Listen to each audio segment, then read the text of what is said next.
"That," said the dowager at Cordelia's elbow, nodding across the crowded ballroom, "is Mr. Harton, who came into Harton Hall as a young man and has made such a great deal of it. Herefordshire born. You would not know him, I dare say, before your time." Cordelia Reed went very still. She did not turn her head. She had learned a long time ago that turning the head was how you were caught. She kept her eyes on the dancers, and her breath even, and her gloved hands folded in her lap. She said, in a voice she was proud of, that no, she did not know the gentleman. The dowager talked on, pleased to have someone to talk at, and Cordelia heard none of it. Because she did know the gentleman. She knew him better than she knew almost anyone left alive.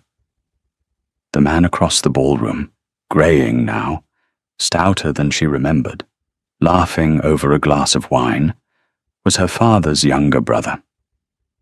He had come into Harton Hall the way a tide comes into a room, with a hole knocked in the sea wall. And the reason he could stand in a lit ballroom, not 40 feet from his brother's only child, and never once look her way, was very simple. He believed his brother's only child was dead. It had very nearly been true. She made herself count. 1 second, 2 seconds, 3. It was an old trick, from the years when counting was the only thing that had kept her upright, and it steadied her now. She was Miss Reed. She was a companion, paid a companion's wage, dressed in a companion's grey. There was nothing about the quiet young woman by the wall to connect her with a little girl of 10, who had been sent away from a great house in a closed carriage one wet October morning, 16 years gone, and told never to speak her own name again. Nothing except the man across the room. And the fact that she had, for one reckless hour that evening, allowed herself to be seen. That was the part she would repent of later. She repented of it already. It had begun with the Duke. She had not known he was a duke at first. That was the truth of it, and she held to the truth even when it did her no good, because the truth was the one possession her uncle had not managed to take. She had been standing where companions stand, at the edge of things, holding her employer's fan and her employer's opinions, when a man had come and stood beside her. Not to be seen standing there. Men who wished to be seen did not stand at the edge with the companions. He had simply come to the quiet part of the room, as though he too found the middle of it unbearable. He had looked at the dancers with an expression of such controlled distaste that Cordelia, before she could stop herself, had said aloud that he appeared to be enjoying the evening a very great deal. He had turned and looked at her. He had tired hazel eyes and dark hair going grey at the temples before its time, and a face that had learned to give away nothing. And for a moment she thought she had ruined herself with her own tongue, as she had been warned 100 times she would. Then something had moved at the corner of his mouth. Not a smile, the near side of one. "I am enjoying it," he had said, "as much as a man can enjoy being counted." "Counted, sir?" Counted, weighed, totted up like a column in a ledger, and found to come to a satisfactory sum. He had glanced at the mothers steering their daughters, at the whole soft machinery of the room, and back to her. "You are not counting me. I noticed it from across the room. It is a very restful thing to be near." "I have no head for figures," Cordelia had said, "and no reason to do sums on a stranger." And he had laughed. It was a short, surprised, rusty sound, as though it did not come out often, and 2 women nearby had turned to stare at it, and the man had looked as startled as they were. They talked for the better part of an hour, and she could not afterward have said of what, though she remembered every word for years. It had the quality certain conversations have, once or twice in a life, of feeling less like the meeting of strangers than like the resumption of something begun long before. He asked her first what she was reading, for there was a book half hidden under her employer's shawl on the bench. When she told him, he raised one brow and said it was heavy fare for a ballroom. She said that a ballroom was exactly where one needed heavy fare, to have something to hold on to, and he almost smiled again. "You dislike dancing," he said. "I dislike being looked at while I do it. That is a different complaint. The dancing itself I could bear." "Then why not dance?" "Because a woman in my position who dances is looked at twice as hard and asked twice as many questions, and I have not the answers to spare." She said it lightly, and regretted it, for it came too near the truth. She saw him mark it, the way he seemed to mark everything, filing it away behind the tired hazel eyes, without comment. He did not ask the questions she had warned him off. That was the thing she remembered longest. Another man would have pressed, gently, kindly. Or he did not press. He changed the subject entirely, to the book, and then to books, and then to a dozen other things. And he let her be a woman with opinions, instead of a mystery with a past. It was a gift so unlooked for that she found herself giving him, in return, the only thing she had to give, which was honesty about all the things that were safe to be honest about. They discovered that they disagreed about very nearly everything, and enjoyed it enormously. He thought the country dull, and she thought it the last honest place left in England. He thought town a necessary evil, and she thought it a crowd got up to avoid the terror of one's own company. He told her she argued like a woman who had won a great many arguments alone in her own head, with no one to answer back. She told him that was exactly how she had learned to argue, and that he need not look so pleased with himself for having noticed. And he laughed. The second time, the rusty, surprised sound came easier, and he did not look startled by his own laughing, and Cordelia thought, with a small private alarm, that she was enjoying herself. She had not enjoyed herself in a room full of people in longer than she could reckon. "Dance with me," he said. "I will stand between you and the looking. It is the one thing a man of my rank is truly good for. No one dares stare at what I have chosen to stand beside." That is an argument for dancing with a duke I had not considered. It is the only argument for it. Everything else about us is a trial, I assure you. So she danced with him. He did stand between her and the looking, somehow, by the plain fact of who he was, and for the length of the dance she was, absurdly, at ease. When it ended, he did not release her to the wall at once, but asked, with a directness that was almost rudeness, and that she found she preferred to any amount of polish, whether she would give him a second. A companion did not dance with a gentleman at all, as a rule, and certainly not twice with the same one, and Cordelia knew, even as she gave him her hand again, that she was doing a foolish and dangerous thing. She did it anyway. She had wanted, just once, just for an hour, to be a woman in a ballroom, and not a secret in a grey gown. It was the wanting that undid her. She would remember that, too, later, that the whole disaster had begun not with a duke, but with a want. She learned he was the Duke of Chasewood only afterward, from the dowager, from the same idle carrying voice that now, a quarter of an hour later, had shown her uncle across the room. and taken the whole evening down like a house of cards. Because if her uncle was here, then she was not safe. It was as simple and as total as that. For 16 years her safety had rested on one thing only, on being no one, on being nowhere, on being a girl who had died in a closed carriage on a wet road. And she had spent this one evening being seen, being spoken of, being danced with, twice, by a duke, in a room that contained the one man in England who most needed her to stay dead. She rose. She murmured something to the dowager about the heat.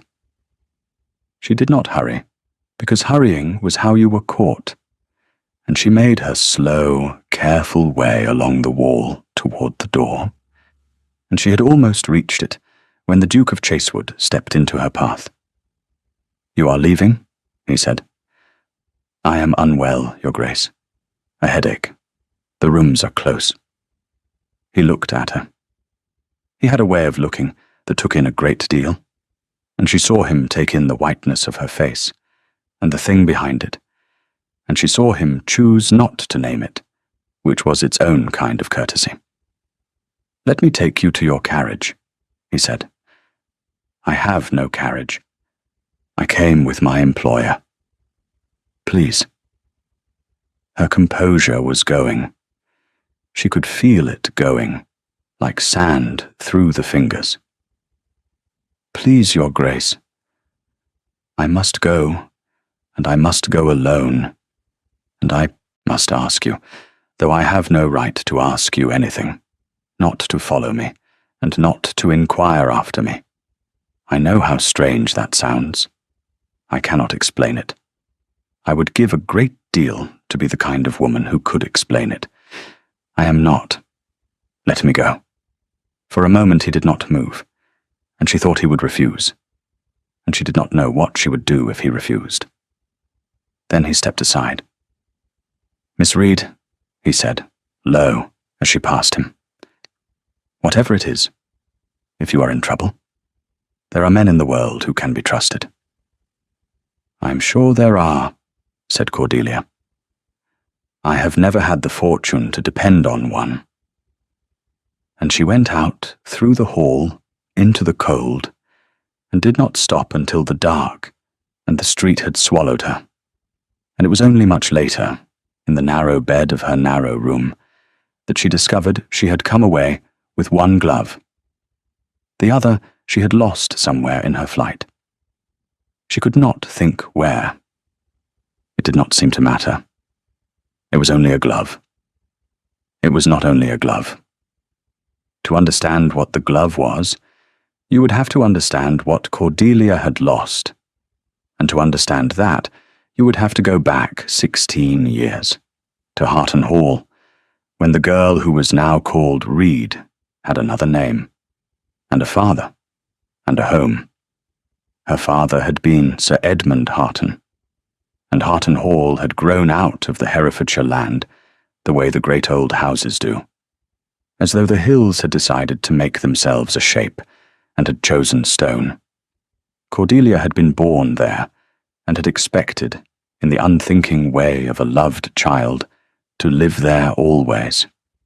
She had a pony, and a nurse named Duchess, who loved her past all reason, and a father who called her his heiress, and meant it.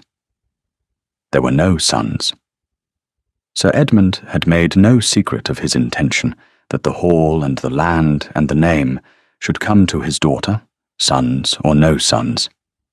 He had written it down plainly, and witnessed, and locked it in the strong box in his study. Her father died when she was 10. A fall from a horse, on a grey autumn afternoon, in a field she could still see if she shut her eyes. And within a month, the whole world had turned over. Her uncle Horatio came. He had always been the poor brother, the younger son, the one who had gone out to make his way, and had not made much of it. He came to Harton Hall in his mourning black, with his soft voice and his sad face. He took Cordelia's small cold hand in his, and told her he would take care of everything. He took care of everything. That was exactly what he did. There was no will, he said, when the lawyers came. He was very sorry.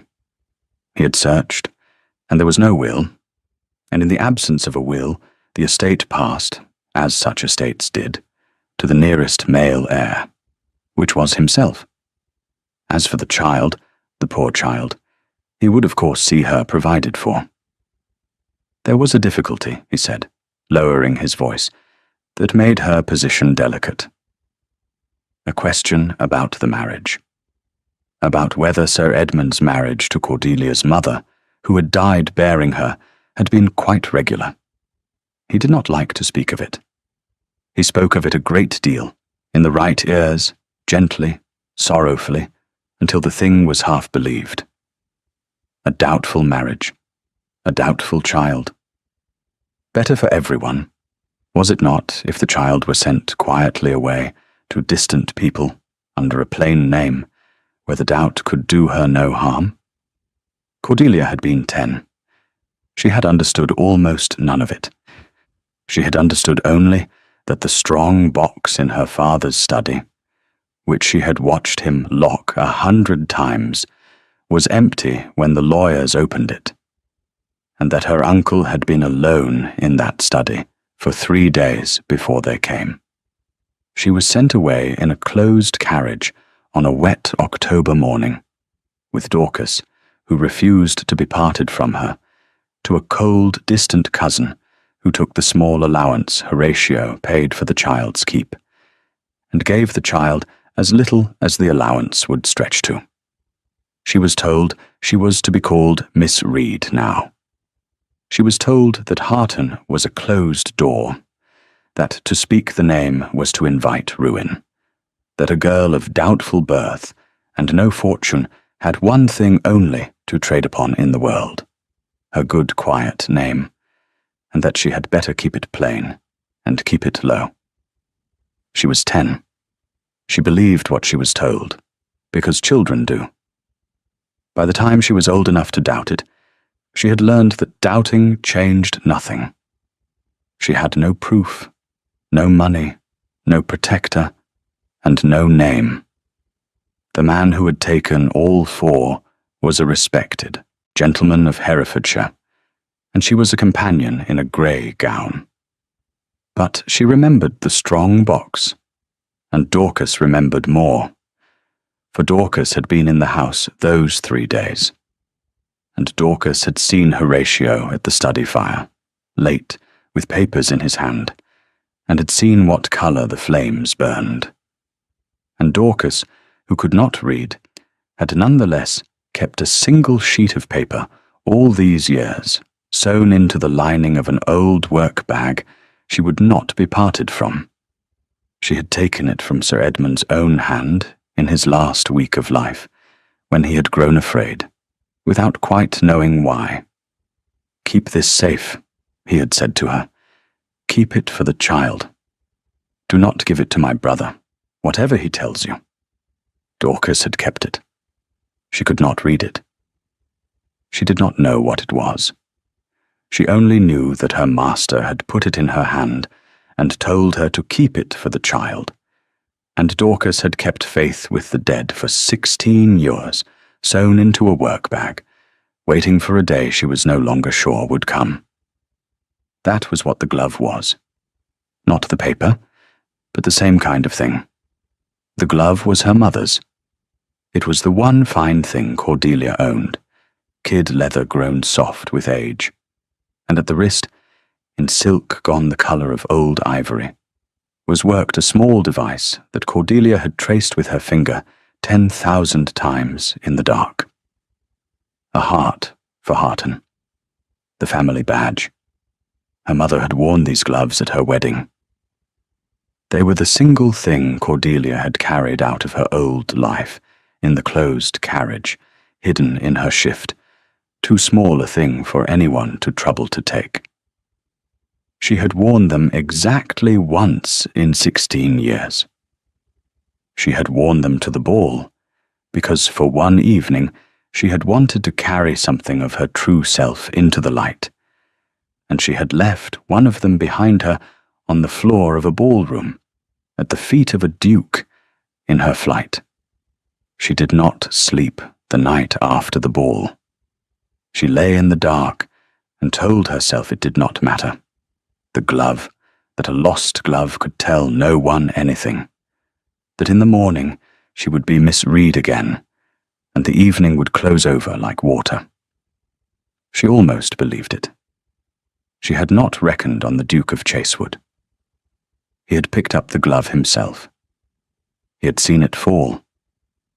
Or rather, he had seen, after she was gone, the small pale shape of it on the floor where she had stood, and had crossed to it and taken it up before a footman could.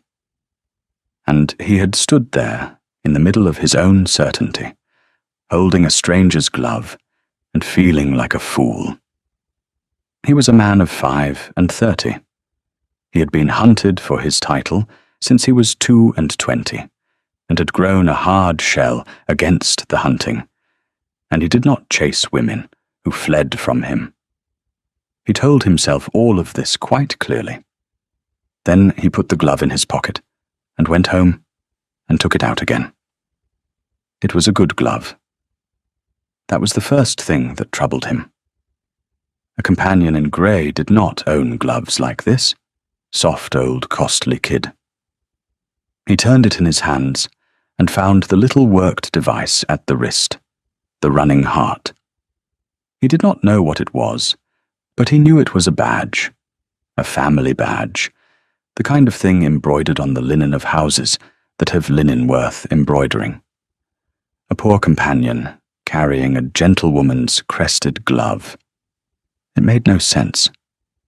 It was the first thread, and he was a man who, once he had hold of a thread, could not for the life of him leave it alone. He would tell himself, in the year that followed, a great many sensible reasons for what he did. He was bored. He was curious. A man liked a puzzle.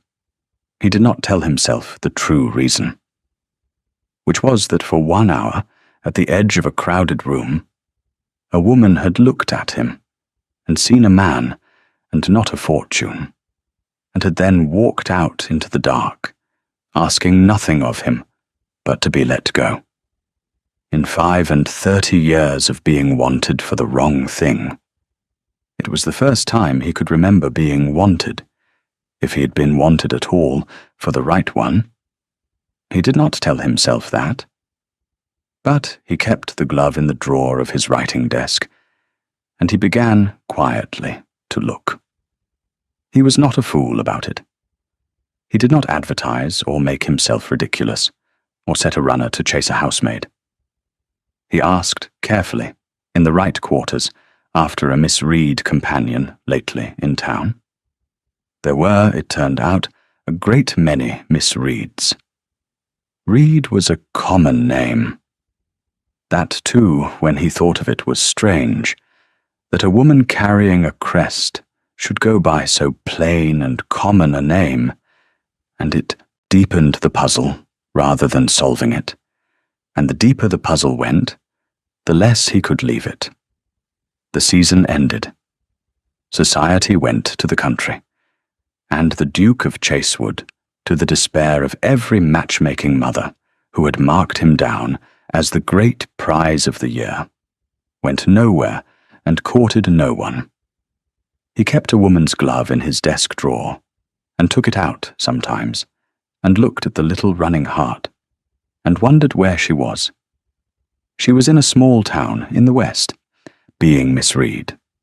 Her employer had gone home to the country, and Cordelia, with her, to a quiet, genteel household, in a quiet, genteel place, where nothing happened, and no dukes came. And she was glad of it, or told herself she was. The near miss at the ball had frightened her more than she let herself feel at the time. She had grown careless, she thought. 16 years of safety had made her forget that safety was a thing you kept by never once forgetting it, and she resolved to forget it no more, to be Miss Reed so thoroughly that even she believed it. It did not answer. Something had come loose in her at the ball, and it would not go back. She had spent 16 years not wanting things, folding the wants away as they came. One evening of being seen had unfolded the whole drawer of them.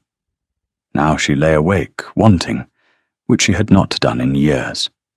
And the worst of the wanting was not the Duke, though the Duke was in it. The worst of it was Harton Hall, the hills, the name, the empty strong box, the thing that had been done to her father's plain intention and her mother's memory, and a 10-year-old girl in a closed carriage.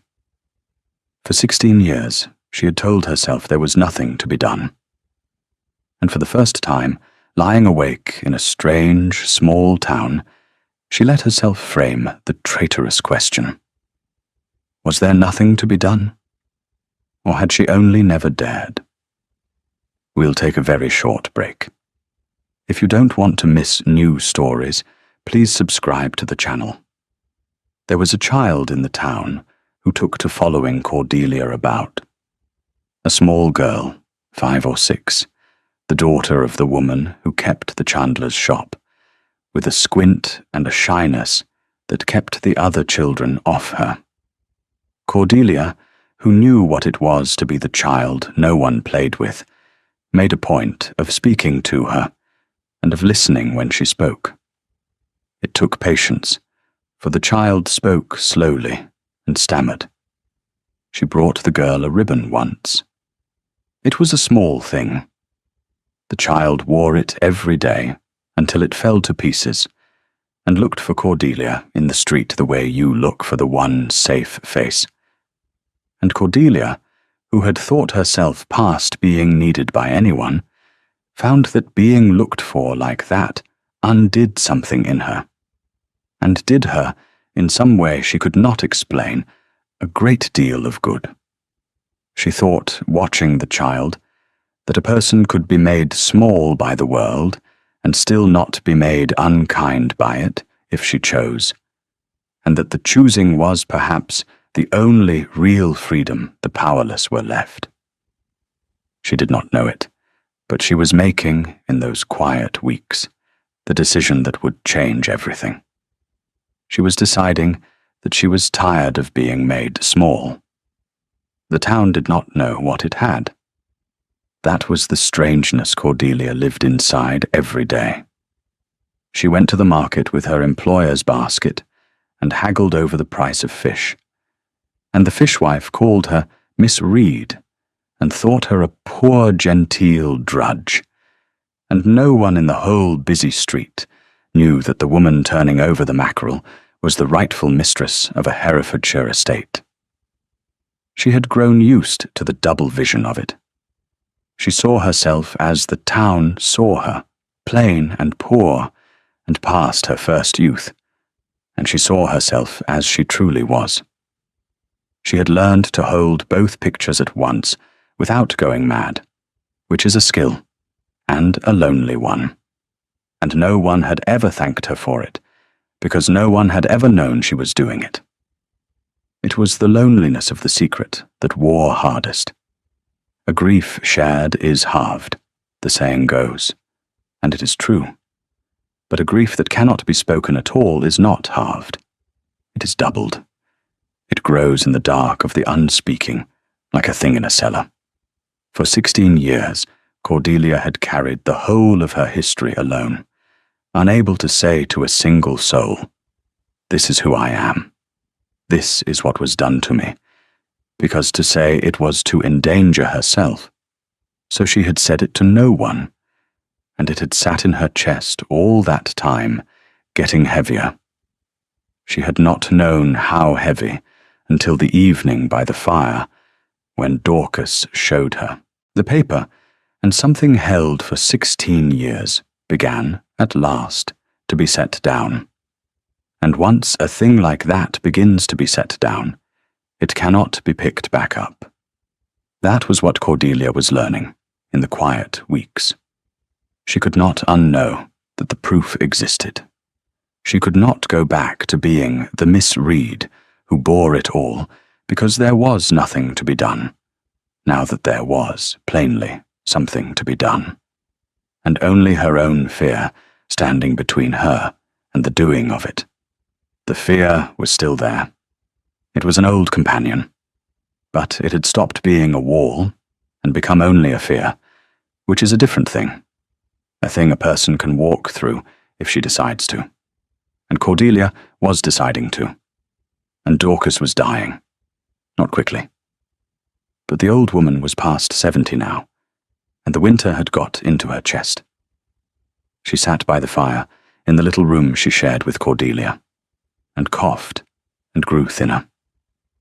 And one evening she took Cordelia's hand in her own dry one, and said the thing she had never said in 16 years. "There is a paper," said Dorcas. "Child, I have never told you. Your father gave it me, in his own hand that last week. Keep it for the child, he says, and do not give it my brother whatever he tells you. I could not read it. I have kept it. It is here." And she showed her the old work bag she would never be parted from, and the seam in the lining that had been opened and sewn 100 times, and inside, folded small and gone soft as cloth, a single sheet of paper, in a hand that stopped Cordelia's heart. It was her father's hand. She had not seen it in 16 years. It was the will, not the strongbox will that Horatio had burned. A second copy, made in her father's last frightened week, in his own hand, and witnessed by the Herefordshire parson and the parson's wife, leaving Harton Hall and the whole of the Harton estate, plainly, wholly, without any doubt or condition whatsoever, to his daughter Cordelia. And a line beneath it, in the same hand, that Cordelia read 3 times before she could see it for the tears, affirming before God that his marriage had been regular, and his daughter legitimate, and that any man who said otherwise was a liar and would answer for it. He had known. In his last week, without knowing how or why, her father had smelled the thing coming. He had made a second will, and given it to the one soul in the house he trusted, an unlettered nurse who loved his child. He had told her to keep it from his brother, and she had, for 16 years, sewn into a bag, waiting. Cordelia sat on the floor by the fire with the paper in her hands, and wept as she had not wept since she was 10 years old. And when she had done weeping, she was, for the first time in 16 years, not afraid. She was angry, and anger, she found, was a great deal more useful than fear. "Dorcas," she said, "we are going to need a lawyer, and I am afraid, before it is over, we are going to need to speak my name out loud." The trouble was that a will is only a piece of paper until a court believes it, and to make a court believe it, she would need more than the paper. She would need the parson who had witnessed it if he lived. She would need to prove that she was who she said she was, that Miss Reed was Cordelia Harton, that the child who died in the closed carriage had not died at all. And she would need to do all of this against a respected gentleman, in comfortable possession of a great estate, a man with money and standing, and 16 years of a settled story on his side. And she had a dying witness who could not read, a soft old sheet of paper, and a plain grey name. She had no illusions about the size of it. But she had stopped, somewhere by the fire, believing that the size of a wrong was a reason to leave it standing. It was the glove, in the end, that brought the Duke back into it. He had gone on looking, all that autumn and winter, in his quiet, stubborn way. He set no runners loose to make a spectacle of it. He asked instead, in drawing-rooms idly, whether anyone recalled a Miss Reed, a companion, at the ball. A few did. None knew her. She had come with a colonel's widow, who had since gone into the country, and no one had marked the companion, because no one ever marked the companion. That, he was beginning to understand, was the whole architecture of her life. She had built herself out of the world's habit of not looking. It was a very good disguise. It was nearly a perfect one. Hunting the small blank space where she ought to have been, he found that he admired the workmanship even as he cursed it. He grew short with his friends who noticed. One of them, a plain man he had known since school, took him aside at his club and told him he was making himself talked about, mooning after a vanished companion like a boy of 19. Had he considered that the woman had fled him quite deliberately and might wish to be let alone? The Duke had considered it. He considered it every day. It was the one argument against himself he could not answer, and it was precisely because he could not answer it that he did not stop. A man behaving reasonably can always be talked out of a thing. A man who knows he is not can only go on. By midwinter, he had run every thread to its frayed end, and he sat with the glove on his desk and admitted that he had failed. He had not the smallest notion where she was. He might never see her again. He might have got nowhere forever, and let her go, and married some suitable stranger in the end out of sheer weariness, had he not one grey afternoon left the glove lying on his desk when his great-aunt Ursula came to call. Lady Ursula was 81 years old, and afraid of nothing on the earth or under it. She had known the Duke since he was an hour old, considered him the only member of the family worth the powder to blow him up, and made a habit of arriving unannounced to tell him so. She came into his study and sat down without being asked, and while he rang for tea, her sharp old eyes went round the room the way they always did, missing nothing, and stopped on the glove. She picked it up. She turned it over. She looked for a long moment at the small, worked heart at the wrist, and the colour went out of her old face, and she said, in a voice quite unlike her usual voice, "Where did you get this?" "It is a long story, Aunt. A woman I met once. She left it." "Why? Do you know the badge?" "Know it." Lady Ursula sat with the glove in her two hands, as though it were a living thing. "I danced at the wedding, where the bride wore these very gloves, or their fellows. Augustus, this is the Harton heart. The Hartons of Harton Hall, in Herefordshire. I knew Edmund Harton when we were both young. A good man. He married for love, a portionless girl, very beautiful, and she died giving him a daughter. And then Edmund himself died, young, thrown from a horse, and there was the most dreadful business over the estate. Her mouth thinned. The brother took it. Horatio.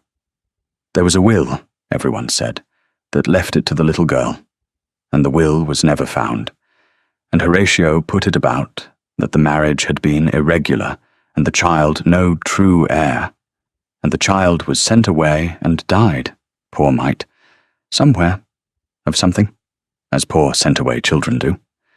And Horatio Harton has sat in Edmund's chair at Edmund's table these 16 years, and no one has ever proved a thing against him. She looked up, and her eyes were terrible. Augustus, where is the woman who wore this glove? The Duke of Chasewood had gone very quiet. He was thinking of a white face at a ballroom door, and a low voice saying, "Please," and I have never had the fortune to depend on one, and the whole shape of the puzzle was turning over in his mind, and coming down, at last, the right way up. "That," he said slowly, "is what I have spent the better part of a year trying to discover." "Then discover it faster," said Lady Ursula. For if that child is not dead, if she is somewhere in the world carrying her mother's glove, then there is a wrong 16 years old wanting a right, and I am 81, and I should very much like to see one before I go. It took him 5 more weeks, but he had the name now, the true name, the thread run back to its root, and a man with a name and a fortune and a very great motive can do in 5 weeks what a man with a glove and a puzzle cannot do in a year. He set his man of business to it. He traced the closed carriage back through 16 years, from cold cousin to cold cousin, to a small town in the west, to a genteel household, to a companion in grey, who called herself Reed. And on a bright, cold morning, very like the one on which this story began, the Duke of Chasewood got down from a travel-stained carriage in a small western town. He knocked at a modest door, and he asked, with his heart going in a way he had long believed it had forgotten how, whether he might speak with Miss Reed. She came into the little parlour and saw him and stopped in the doorway, one hand on the frame. For a moment neither of them said anything at all. "You asked me not to follow you," he said at last, "and not to inquire after you. I have done both. I will not insult you by pretending otherwise, or by pretending I am sorry because I am not. I have looked for you for the better part of a year." He took the glove from his breast pocket, where it seemed he had taken to carrying it, and held it out to her across the little room. "You left this. I have wanted, all this while, to return it to the hand it belongs to." Cordelia looked at the glove. She looked at the man. She thought of 100 careful things she might say, and discarded them all, and said the only true one. "You know," she said, "or you have guessed, or you would not be here. I know that the badge on that glove is the Harton heart," said the Duke, "and that Sir Edmund Harton had a daughter who was sent away and is supposed to have died, and that you are carrying her mother's glove and calling yourself by a name that is not yours. I do not know the rest. I should like to. But I did not come to demand it of you. I came to tell you that you asked me once whether you had ever had the fortune to depend on a man, and said you had not. And I have thought about that sentence for a year, and I came to see whether I might be the one to alter it. That is all. You may tell me to go again, and I will go again, but I had rather you did not." And Cordelia Harton, who had trusted no one but a dying nurse for 16 years, stood in a shabby parlour and made the third and hardest of her decisions, which was to stop at last, being alone. "Sit down, Your Grace," she said. "It is a long story, and a bad one, and I have never told it to a living soul who did not already know it. You had better hear the whole." She told him. All of it. The strong box, and the burned will, and the closed carriage, and the plain name, Duchess, and the paper sewn in the work-bag, and her father's hand affirming his marriage, and his daughter before God. She told it plainly, without weeping, because she had done her weeping. He listened without once interrupting, which she had not expected of a duke. When she had finished, he sat a while in silence, and then he said something that told her more about him than an hour of protestation could have done. "You mean to fight it yourself?" he said. "You have already decided. You did not decide it when I walked in. You decided it weeks ago by that fire, with that paper in your hand. You are not asking me to rescue you. You are wondering whether I will get in your way." "Yes," said Cordelia, surprised into honesty. "That is exactly it. Most men would have offered to manage it for me. to take it up as my champion, to do it, and hand me the result. I have spent my life having things done for me and handed to me, said the Duke of Chasewood, and being managed, and being a prize other people played for, and I would not do to you the thing that has been done to me. This is your wrong. The righting of it is yours. I have lawyers and money, and a name that opens doors, and I put all three at your disposal, entirely, to use exactly as you see fit, and not 1 inch further. But it is your hand on the tiller. I will pull whatever oar you point me at. I will not touch the tiller. He paused. I have wanted, for a year, to give you back your glove. I find I want rather more to give you back your name. But the glove is yours to take, and the name is yours to win, and I have too much respect for you to do either for you. It was then that Cordelia understood she was in a great deal of trouble, of a different kind entirely from her uncle, and that she had better decide quickly whether she minded. They were much thrown together in the weeks that followed, of necessity, for the fight had begun in earnest, and there was a great deal to do, and in the doing of it she came to know him. He had a house in the county he had taken for the purpose, a plain enough place. There was a library in it, where they sat late over the papers, and there was a long table in the dining room that he had shortened to a comfortable size the first day, without being asked, because, he said, he could not abide shouting at his dinner. She had thought, watching him give the order, that a man's small kindnesses tell you more than his grand ones. She saw him be patient with Dorcas, who was frightened of dukes and said so, and who he sat beside and spoke to gently until she was not. She saw him once with the squinting child from the chandler's shop, whom Cordelia had not been able to leave behind, and had brought along. The child had marched up to the Duke of Chasewood, and asked him, without a stammer, whether he was going to marry Miss Reed. The Duke had gone the colour of his own coat, and said that he was doing his best. The child had nodded, satisfied, and gone away. And Cordelia had been obliged to leave the room. The work itself drew them close in a way no ordinary courtship could have. There is an intimacy in fighting side by side for a thing that matters that the drawing-room knows nothing of. They sat over the papers until the candles guttered. Her uncle's stolen yours spread between them in deeds and dates and depositions, and she learned the quality of his mind, which was patient and exact, and a great deal warmer than he let the world see. He learned hers, which was quicker than his, and would not be hurried past a thing it did not yet understand. They quarrelled, of course.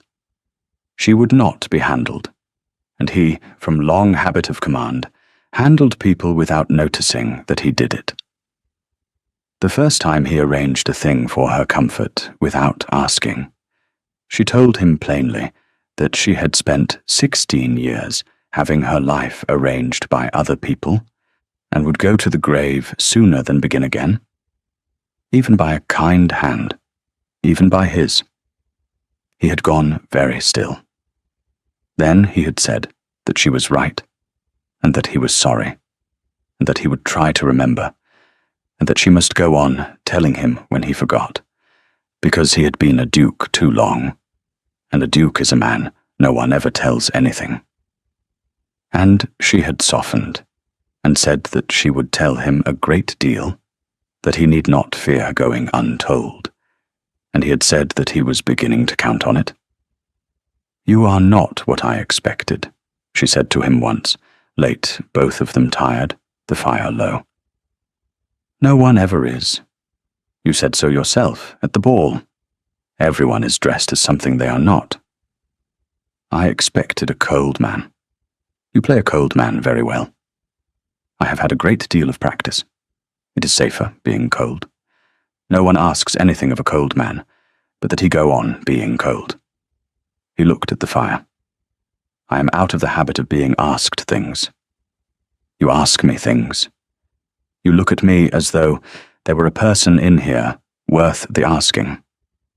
I had almost stopped believing there was. There is, said Cordelia. I have met him. He is difficult and proud, and has appalling opinions about the countryside, and I like him a great deal better than the duke he pretends to be. He looked at her then, across the low fire, and neither of them said anything for a while. It was one of those silences that say more than the talk on either side of it. Cordelia was the one who looked away first, because she was not ready, because she had made herself a promise about the ground she would stand on before she said any such thing aloud, and she meant to keep it. She thought about him more than she should have. She knew the danger of it exactly. She had built her whole survival on wanting nothing, and here she was, wanting, and worse, wanting a duke, which was the oldest and most foolish wanting a woman in a grey gown could fall into. She told herself that sternly, and it made no difference at all. The heart does not take instruction. She had learned that at 10, saying goodbye to a house. And she relearned it now at 26, across a dying fire from a proud, difficult man. He had spent a year looking for her, and had asked her, in all that time, for nothing but the chance to give her back her name. He told her, one night in the library, the thing he had never told anyone. You asked me. Not looking at her, looking at the fire. Why I was standing at the edge of the room. I said something clever about being counted. It was not the whole of it. He turned the glass in his hand. I was to have married once, years ago. A suitable match. Everyone agreed, and I thought myself fortunate, for she was charming, and I was young enough to mistake being chosen for being wanted. I found out, before the wedding, by accident, in an overheard sentence, that she found me tolerable, and the dukedom irresistible, and that she had said as much, laughing, to a friend, that she would have the title and endure the man. I cried off. There was a scandal. I was thought to have used her badly. I let it stand, because the truth was worse, and I made up my mind at 23 that I would never again make the mistake of believing that a woman who wanted the Duke of Chasewood wanted me. I have kept that resolution for 12 years. It has kept me safe. And it has made me, I am aware, exactly the cold, hard, useless article you took me for across that ballroom. He looked up. And then a woman I had never seen looked at me as though the title were of no more interest to her than the wallpaper, and talked to me for an hour like a human creature, and walked out into the dark, asking me for nothing at all except to be let go. Do you understand what that was to me? After 12 years? You are the first person since I was 23 who has wanted nothing from me. It is why I could not stop looking. Not because you fled. Because you wanted nothing. It is the rarest thing I know. Cordelia sat very still. She understood now, the mirror of it. She had spent 16 years hidden behind a false name, wanting to be seen for who she truly was. He had spent 12 behind a true title, wanting the same thing, to be seen behind it. Two people got up in disguises they had not chosen, each starved for the one thing the disguise forbade. Augustus, she said. It was the first time she had used his name. She saw it land. She had not planned to say it, and having said it, she did not take it back. "When this is finished," she said, "when I am Cordelia Harton in the eyes of the law, and not before, I will tell you a thing I am not willing to say to you now. Now I am a nobody, with a borrowed name, and a borrowed lawyer, and a borrowed cause. And I will not say it from down here. I will say it standing on my own ground, or not at all. You have been very careful of my dignity, Augustus. Let me keep the last of it. Let me win, first. And then ask me again what you came to ask." "I have not asked you anything," said the Duke. "You have been asking me since you walked into that parlour," said Cordelia. "You are the least subtle man I have ever met. It is one of the things I like best about you." And she gathered up the papers and bid him good night, and went up to bed, with her heart going in a way that frightened her more than her uncle did, and lay awake, not with fear, for once, but with something she had folded away so long ago she had half forgotten its name. Her uncle, meanwhile, had learned that his brother's daughter was not dead. He learned it the way such men learn things, through a servant paid to carry word, through the ripple that a duke's inquiries make in a quiet county, and it turned Horatio Harton's comfortable world to ice. For 16 years he had lived in the house he had stolen, and had almost forgotten that he had stolen it. He had told the story so long that he half believed it. He had persuaded himself that the marriage really had been doubtful, that the will really had been mislaid, that he had done no more than take up a burden that had fallen naturally to him, that the child was better off, plain and safe, than grand and exposed. Men can persuade themselves of a great deal, given 16 years and a comfortable chair. And now a duke was asking questions in the West, and the child was alive, and had a name, and worse, it was whispered, had a paper, and the whole cardboard edifice of 16 years began to sway. He did not sleep the night he learned it. He sat up in the study that had been his brother's, in the chair that had been his brother's, and he looked at the strong box on the shelf, the empty strong box that he had never been able to bring himself to throw away, as a murderer is said to be unable to leave the place. And he faced, for the first time in a long time, the thing he had spent 16 years not facing. He had not meant to become what he had become. That was what he told the dark. He had been the younger son, the one who was always going to make his way, and never quite did. He had watched his brother inherit the hills, and the house, and the name, and the beautiful portionless wife, and had got, himself, a small allowance and a large envy, and had told himself it did not signify.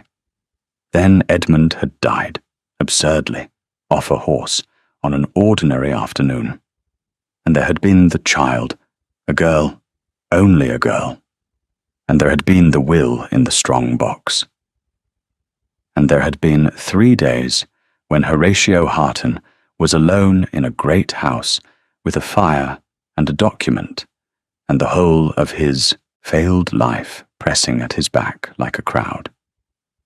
He had told himself the girl would be provided for. He had told himself a doubtful marriage was as good as a true one for keeping a scandal quiet.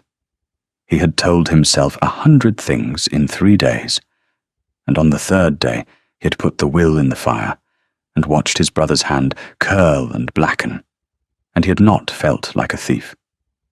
He had felt like a man who had at last been given his due. The feeling had not lasted. Nothing bought that way lasts. He had the hills now, and the house, and the name, and he had discovered the joke at the bottom of it. which was that a stolen life fits no better than a stolen coat. He had gone about for 16 years in a life that was not his, at a table that was not his, sleeping badly in a bed that was not his, waiting, without ever once saying so even to himself, for the knock at the door. And now the knock had come. A duke in the West, a girl who was not dead, a paper he had thought reduced to ash, but had never actually watched the whole of burn. And Horatio Harton, alone in his brother's chair, was for the first time in 16 years almost relieved. He did what frightened men do. He reached first for the softest thing. The softest thing was Dorcas. Word came to him of an old nurse near her end, who had been with the girl these 16 years, and who could not read, and who was the one soul living who could swear to the child's face and to the paper's provenance. And Horatio Harton, who was not by nature a cruel man, only a frightened one, which in the end can do quite as much harm, sent a man of his to the small western town to find the old woman and to persuade her that her memory was faulty, that the paper was a forgery got up by an adventuress, that an old woman near death might do better to hold her tongue than to perjure herself, that there might be a comfortable annuity in the holding of it, and that there might be, for a stubborn old woman who would not be reasonable, a good deal of trouble, for the law was hard on those who swore falsely, and who, after all, would take the word of an unlettered pauper against a gentleman of standing. The man came. He was pleasant. He smiled a great deal. He sat by Dorcas's fire and told her kindly, sorrowfully, what a serious thing it was she was being drawn into. He told her how the young lady she was so fond of would suffer most of all when it came out, as it must, that the whole thing was a fraud. And how much better for everyone, and how much more comfortable for Dorcas's last years, if the old paper were simply given up, and the whole sad business let drop. Dorcas, who was dying and frightened, and who loved Cordelia past all reason, heard him out. And then she said, in her thin old voice, that Sir Edmund had put the paper in her hand with his own, and told her to keep it for the child, and that she had kept it 16 years. She did not much fear the law at 73, she said, with the churchyard already dug. The gentleman might tell whoever had sent him that Dorcas Mercer had kept faith with her master living, and would keep it with him dead, and that he might now take himself out of her room. And the man went, still smiling, and Dorcas sat by the fire and shook, and did not tell Cordelia, because she did not want to frighten her, and that was very nearly a fatal mistake. For the man came again, less pleasant the second time, and it was chance, only chance, that Cordelia came in and found him there, leaning over the old woman's chair, his voice low and no longer kind, and Dorcas white and gasping, and Cordelia crossed that room faster than she had ever crossed a room in her life, and put herself between them. "Get out," she said. "Miss Reed, or should I say Miss Harton? How dramatic." He straightened, unhurried, and looked her over, and smiled the smile she would come to know, the pleasant smile that never reached the eyes, the family smile, for she saw with a lurch that it was her uncle's very own. "You are making a great deal of trouble for yourself, you know. A great deal. A charge of fraud is a hanging matter, in its way. And forgery, and perjury, when this poor old creature is dragged into a court to swear to your fairy tale. Have you thought of her in all this? Have you thought what it will do to her, at her age, to be broken in a witness box by a barrister paid to break her? You have not. You have thought only of your grievance. That is the selfishness of the wronged, Miss Harton. You would burn down a great deal that is standing to right one thing that is bent. My master is a reasonable man. He is prepared to be generous. Take the annuity. Let the old woman die in peace. And go on being Miss Reed, who at least is nobody's prisoner. He put on his hat. Cordelia Harton, I am afraid, has enemies. Cordelia was shaking. But she had done her being afraid that year, and she found there was a limit to how much of it a person had in them, and she had reached the bottom of hers and struck something harder underneath. Tell your master, she said, that I have his brother's will, in his brother's hand, witnessed, affirming my birth and my inheritance before God. Tell him I have a witness who held it from my father's own dying hand. Tell him I have the Duke of Chasewood's lawyers and the Duke of Chasewood's purse, and, which he will find matters more, the Duke of Chasewood's very great personal interest in seeing an old wrong put right. And tell him this from me, from his brother's daughter, whom he called doubtful and sent away in the rain when she was 10 years old and grieving. I remember the strong box. I watched my father lock it 100 times. It was empty when the lawyers came, and my uncle was 3 days alone with it. I was 10. I am not 10 now. Get out of this house, and tell him I am coming for what is mine, and that he had far better have spent these 16 years learning to be poor again than doing what he is about to make me do to him in open court. The man went. He was not smiling. Her uncle came to see her himself once before it went to court. She had not expected it, and she almost refused him. And then she thought that she had waited 16 years to look this man in the face as herself, and would not deny herself the doing of it now. He was shown into the small parlour. He was greyer than at the ball, and stouter, and his fine coat could not hide that he had not slept. He stood in the doorway and looked at his brother's daughter, whom he had last seen as a child of 10 in the rain, and something moved in his face that might, in a better man, have been shame. You have your mother's look, he said. I did not expect that. I thought I had prepared myself. I had not. Sit down, uncle, said Cordelia. You are unwell. He sat. He had come, he said, to be reasonable. He spoke of the annuity again, larger now. He spoke of the ruin a court would make of them both, and of the ugliness of family matters aired in public, and of how her father, whatever else, would not have wished his name dragged through Chancery for the delectation of the mob. He spoke well. He had always spoken well. It was the one thing he had. Cordelia listened to the whole of it, and when he had finished, she asked him one question. Did you burn it? He stopped. The will, she said. In the study, in the 3 days before the lawyers came.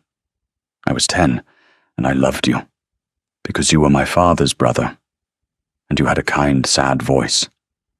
And I have wondered every day for 16 years whether I was a fool to love you, or whether you were a good man who did one terrible thing in 3 days of temptation, and has been sorry ever since. I should like to know before we go to court, and it is decided by strangers. I am asking you now, alone, with no one to hear. And I will believe whatever you tell me, because I have wanted, all my life, to be able to think one kind thing of the last of my father's blood. Did you burn it? Horatio Harton looked at his brother's daughter, and for a long moment the settled, respectable face hung on by its fingernails. Then it let go, and the frightened man looked out, and he said in a voice gone suddenly old, God forgive me. Yes. Neither of them spoke for a while. "Thank you," said Cordelia at last, quietly. "That is the only honest thing you have said to me in 16 years, and I find it is worth more to me than the annuity. You may go now, uncle. I will not press for prison. Not because you deserve mercy, for you do not, but because I will not spend my father's memory on revenge, and because I think you have built yourself a prison already, and lived in it a long time, and there is nothing the law could do to you that you have not done more thoroughly to yourself." She rose. "I will have my name back, and my house, but I will not carry your ruin on my conscience on top of everything else you have cost me. Go home and put your affairs in order. It is nearly over."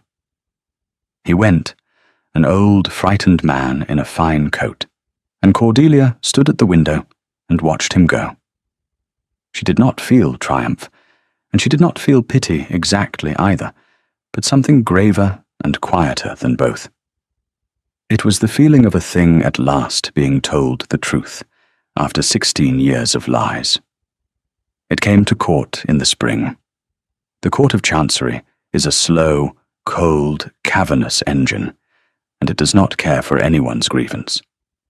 Cordelia had been warned by the Duke's grave lawyers that it might take years. That possession was 9 points of the law, that her uncle would fight every inch, that a paper 16 years hidden in a pauper's work bag was exactly the kind of evidence clever men made to look like fraud. She heard all of it. She went forward anyway. And she went forward at every step herself. She sat with the lawyers and understood the papers. She made the decisions. When they wished to spare her the witness box, she refused to be spared. When they wished to keep Dorcas out of it, to protect the old woman, Cordelia said quietly that Dorcas had kept faith for 16 years and had earned the right to finish it. And she asked Dorcas, who said, fierce and frail, that she would say her master's words in any court in England, and dare them to call her a liar to her face. The hearing filled the great room. Word had got about, as it does, that there was a romance in it, a lost heiress and a searching duke, and the benches were full of the curious. Horatio Harton sat with his counsel, a large, expensive barrister, and he did not look at his niece, and his face was the settled, respectable face of a man who has been wronged by an adventuress, and it was a very good face, and it held for most of a day. They put up their case. That the marriage was doubtful, that the girl was likely an impostor got up by interested parties. Note the interested party in the gallery. A duke, if you please. And what was a duke doing in a Herefordshire inheritance, if not making mischief for his own amusement? That the paper was a forgery, that the old woman was a paid perjurer, or a senile one, and either way not to be believed. And then Cordelia's counsel, on her instruction, called his witnesses one by one, and the good, respectable face began to come apart. He called the parson, who was old now but living, and who had ridden 3 days to be there. The parson swore that he had witnessed Sir Edmund Harton's will in Sir Edmund's last week of life, in his own study, and had read it over. It left everything to the daughter, and affirmed the marriage. And he had wondered for 16 years why it was never produced, and had been afraid, God forgive him, to ask. He called the parson's wife, who had witnessed it too, and who described the very room, and the very afternoon, and the fear on Sir Edmund's face. He called Lady Ursula, 81, and upright as a poker, who had danced at the wedding. She swore to the regularity of the marriage of which she had been a guest. She identified the running heart on the glove as the Harton badge beyond any doubt. And she looked at Horatio Harton across the courtroom with a contempt so total that men near her drew back from it. He called the Duke of Chasewood, who swore to how the glove had come to him, and to the year of searching. He was asked sneeringly by the large barrister what his interest in the matter was.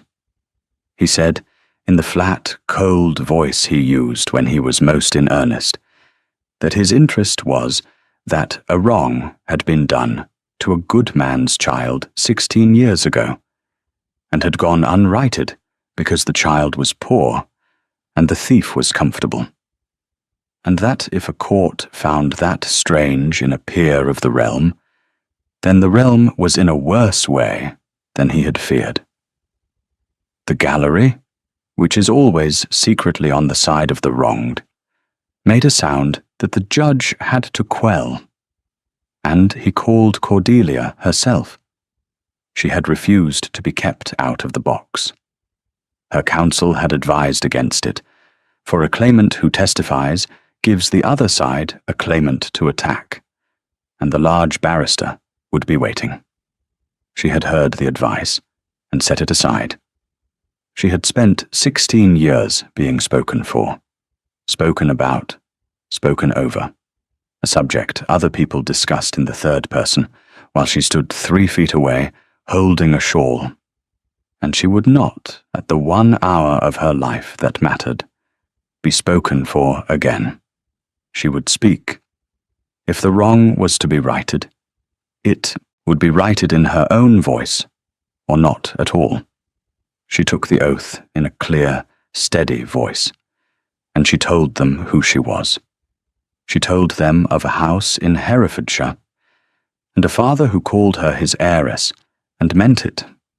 She told them of a strong box she had watched her father lock 100 times, and of the morning the lawyers opened it and found it empty, and of the 3 days her uncle had spent alone with it first. She told them of a closed carriage in the rain, and a plain new name pressed on a grieving child, and 16 years of being no one. She told it all plainly, without a tear, because she had done her weeping in private where it belonged, and would not spend it here for the entertainment of a gallery. Then the large barrister rose to break her, and found, as his colleague had found with the old nurse, that some things do not break. He was clever. He was practiced. He suggested that her memories were the inventions of a woman who had heard a convenient story and dressed herself in it. He suggested that a real heiress would have come forward years ago, and that the delay proved the fraud. Cordelia looked at him, and answered in the same steady voice that she had not come forward years ago for the same reason a man does not walk unarmed into a house full of thieves. She had had no proof, no money, no protector, and no name. A child of doubtful birth, who accused a respected gentleman of theft, would have been called mad or a liar, and put quietly away. She had known it at 14, and known it at 20, and known it until the winter just passed, when for the first time a proof had been put into her hands. She had come forward the very week she had the means to be believed, and not 1 week before, because she was not a fool, and had never in her life been able to afford to be one. The barrister asked her, silkily, whether it was not true that she had secured the interest of a wealthy duke, and whether a woman might not say a great many things with a duke's fortune behind her. Cordelia said that it was perfectly true that she had the Duke of Chasewood's help, and that she was grateful for it, and that the barrister was welcome to make what he could of it. But she would remind the court, she said, that the Duke had not made her father's will, nor forged her father's hand, nor witnessed it before a parson 16 years ago, when he had never so much as heard her name. The paper was true before any duke touched it. Her birth was true before any duke was born. A rich friend could open a door. He could not build the house behind it. The house had been built by her father, in his own hand, in his last frightened week, and no cleverness in the world could unbuild it now. The barrister sat down for the second time that day. And the judge, who had presided over a great many hearings and grown hard to move, was looking at the young woman in the box, with an expression that had not been on his face when the day began. And last he called Duchess Mercer. They carried her in, for she could no longer walk far, and set her in a chair, and she was so small and so old that the room went quiet at the sight of her. The large barrister rose to break her, as her uncle's man had promised she would be broken. He did not break her. He asked her, silkily, whether she could read. She said she could not.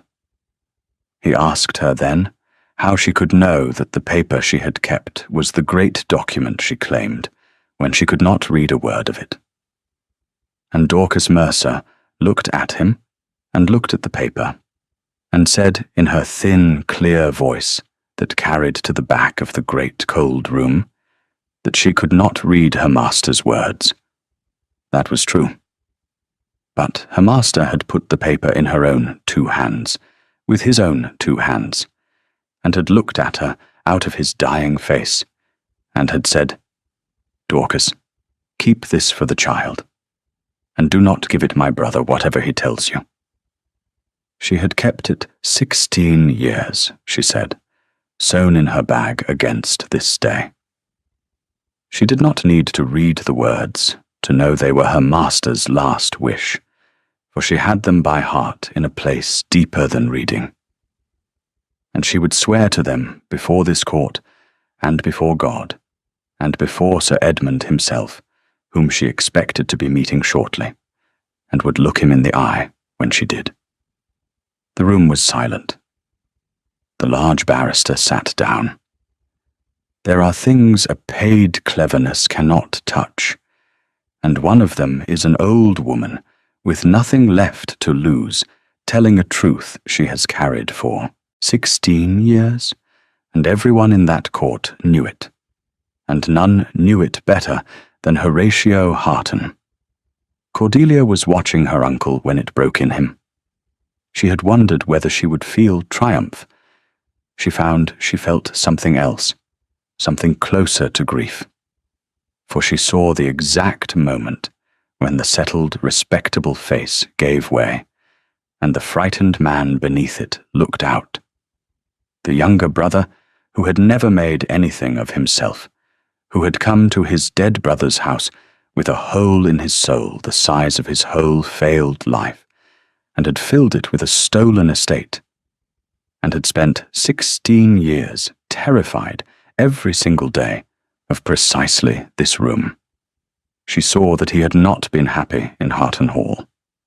She saw that a man may steal everything and gain nothing, may sit at the great table and taste ashes, may hold the deed to the hills, and never once sleep sound. He was not a monster. That was the terrible part. He was only a small, frightened man who had done a monstrous thing out of a small human terror, and had been paying for it in the only coin that matters, the coin of the sleepless night, for 16 years, and would go on paying now with everything else besides. The court found for Cordelia. It took longer than a sentence in the way of courts, with judgments and forms and appeals abandoned, but the shape of it was settled in that room on that day, and everyone in it knew it. The will was good. The marriage was proved. The daughter was who she said she was. Harton Hall, and the estate, and the name were restored to Cordelia Harton, and taken from the man who had held them 16 years by a lie. Horatio Harton did not go to prison. Cordelia would not press it. Her lawyers were astonished. The Duke said nothing, but looked at her in a way that was worth more than saying. And her uncle himself, when it was put to him that his brother's daughter had declined to see him tried for fraud, wept, which was more than his crime had ever made him do. He left Harton Hall a broken man, allowed a small competence by the niece he had robbed, which was more than he had allowed her. He lived out his years quietly in a small house in a far county, neither happy nor unhappy, only diminished, only haunted. He was a man who had at last got the poverty he had spent his life in terror of, and found it a lighter burden than the theft had been. His defeat was complete, and it was sad, as such defeats are, for there is no triumph clean enough to wash the pity out of watching a frightened creature lose the thing it wrecked itself to keep. She was restored to Harton Hall in the summer. She went back to it the way you go back to a country in a dream. The hills exactly where 16 years had kept them. The stone the same colour.